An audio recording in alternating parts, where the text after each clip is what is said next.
Maisha ya bungeni so far yako vipi? Bungeni kiuhalisia ni sehemu ambayo ina heshima kubwa sana.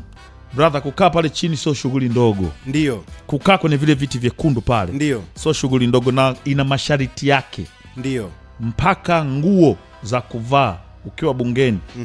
Mimi nimeshakosea mara moja kuingia bungeni, na kama nimevaa kama hivi. Umeona kama hivi? Shati safi, suruali nyeusi na kiatu changu moka. Ndio. Lakini nilipofika kwenye mlango wa bunge nilirudishwa.